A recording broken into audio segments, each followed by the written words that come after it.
Pater, fiat voluntas tua.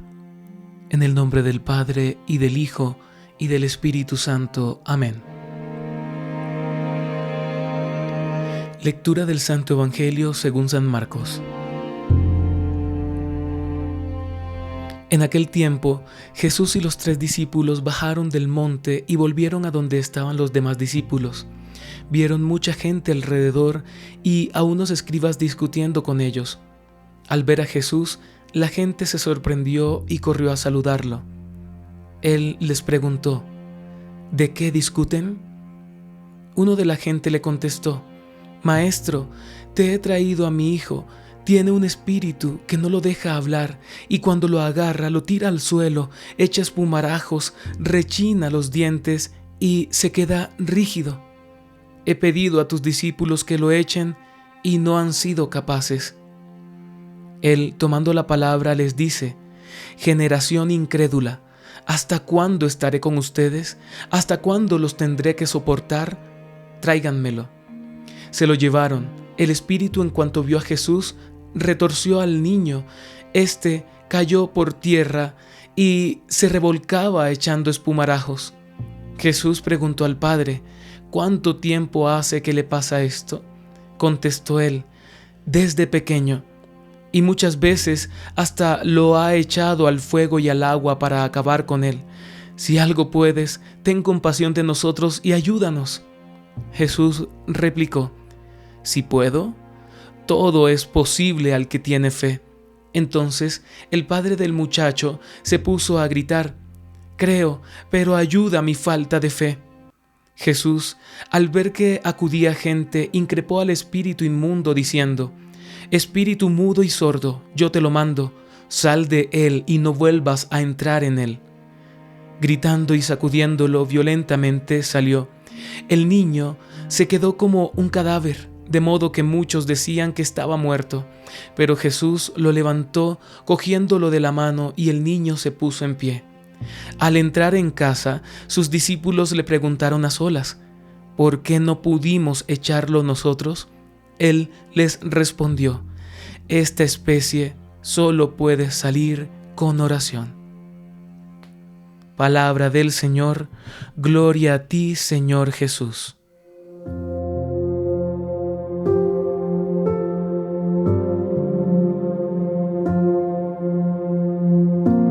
En el Shema de hoy, el Espíritu Santo nos regala un maravilloso, pero a la vez fuerte testimonio: la posesión diabólica de un niño.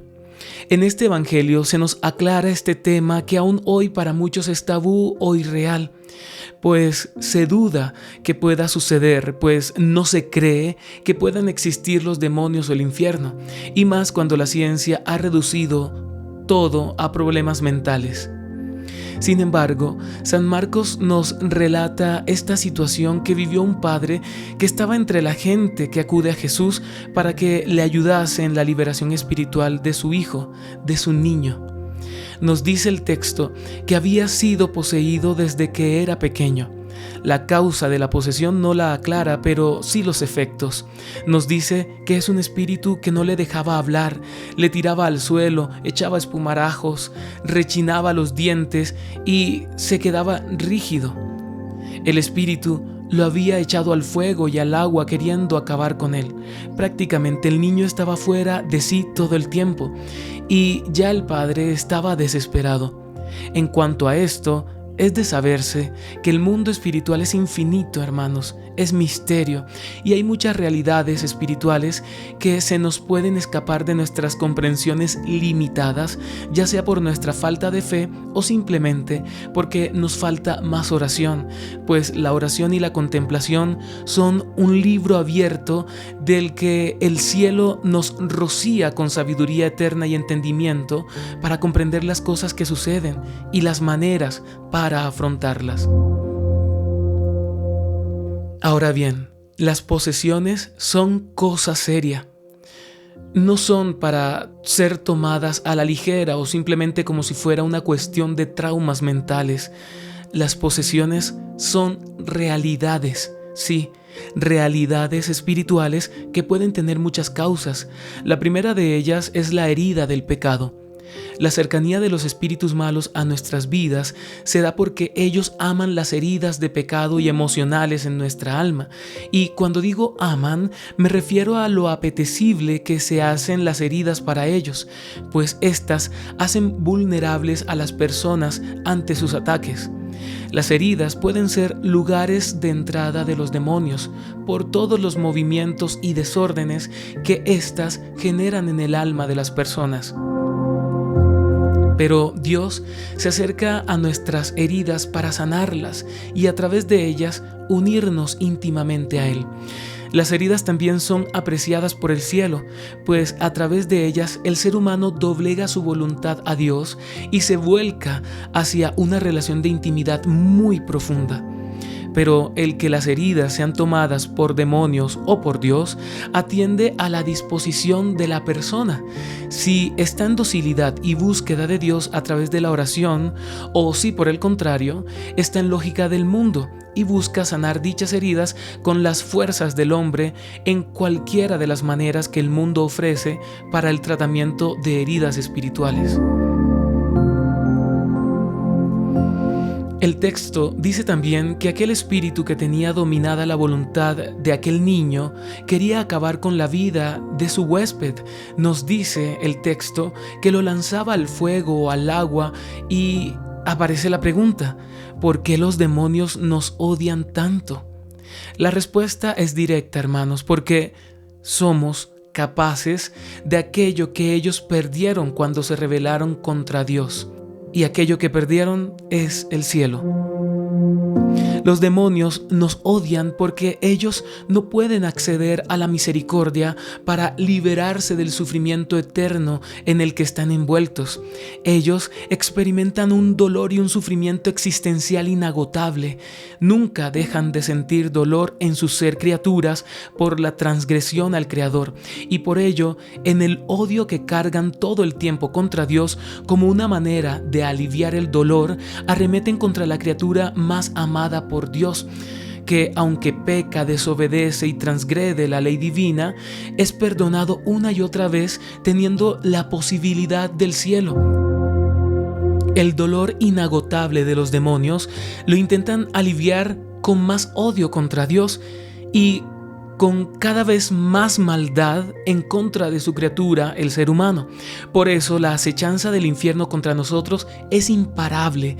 Mientras estemos en este mundo, es un ejército de criaturas superiores a los seres humanos que todo el tiempo están buscando hacer caer, pecar, manchar el alma, alejar al hombre de su Dios, lo que nos implica a nosotros acoger y encarnar el llamado insistente y vital del cielo a estar en vela y vigilante, y mucho más en este tiempo en el que el infierno se ha abierto. Prácticamente la barrera que había entre el infierno y el mundo material se ha removido, y muchos demonios más feroces que los conocidos están llegando al mundo esperando recibir órdenes de Satanás para atacar y hacer de las suyas entre nosotros.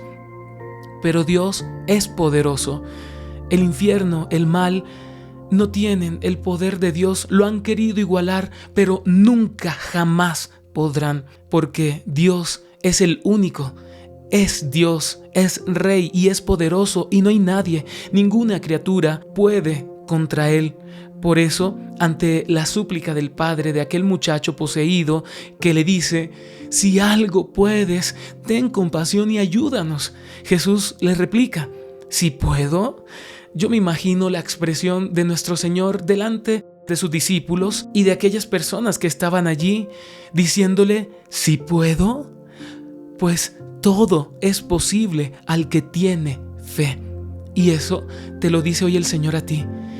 Hoy, cuando tú le preguntas al Señor: Señor, por favor, si puedes, haz esto, ayúdame en esto, el Señor te mira con misericordia, con amor, y te interpela: ¿si puedo? Claro que puedo. Todo es posible si tienes fe.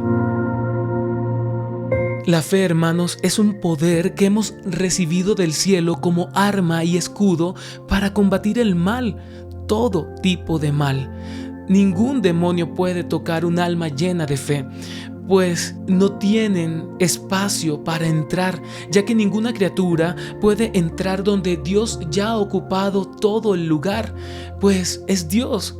Jesús nos dice hoy que Él lo puede todo, puede hasta con aquello que se sale de nuestras posibilidades, es decir, que parece imposible, pero la fe nos hace ver en las imposibilidades la posibilidad singular de Dios, ante quien jamás puede aparecer imposibilidad alguna, pues dejaría de ser Dios. La fe, hermanos, es la fuerza espiritual recibida del cielo y conservada y alimentada a través de la oración que nos introduce en el corazón de Dios para desde allí vencer las huestes del mal, pero aún más, alabar y adorar a Dios en espíritu y en verdad. Por eso, aquel padre se puso a gritar: «Creo, pero ayuda mi falta de fe». Y después de esta súplica, Jesús hace el milagro, libera a aquel hijo de su posesión, volviéndolo a la vida. Y Jesús, en una forma también de aleccionar a sus discípulos que no pudieron hacer nada contra aquel demonio por la falta de fe, les dice: esta especie solo puede salir con oración. Lo decía, pues todo este suceso aparece ante nuestro Cristo después de bajar del monte, de aquel lugar de oración preferido por el Señor en el que se encontraba habitualmente, constantemente con el Padre para intimar con Él. Por eso, hermanos, no dejemos de orar. Este es el tiempo de la oración intensa y profunda. Si antes los cristianos oraban mucho, pues ahora es el tiempo de orar más, pues estos tiempos nos llaman a estar en más intimidad con quien tiene en sus manos el poder de crear todo de la nada o de volver todo a la nada. Mas Dios, que es amor, misericordia y justicia, nos llama a colaborar con Él en su plan de salvación, y la manera es a través de una fe firme que se alcanza con la oración y en medio de ella con paciencia y perseverancia. Ahora te invito a que oremos juntos. Gracias, Señor, por enseñarnos tanto. Danos la gracia de tener tu fe, Jesús. Señor, yo creo, pero aumenta mi fe. Santísima Trinidad, Padre, Hijo y Espíritu Santo, mora en mí, sé lo que eres en mí, haz lo que sabes hacer en mí, pues así no me perderé y por ti podré ver todo como tú lo ves, pues si vives en mí, nunca estaré solo. Amén. Pater, fiat voluntas tua.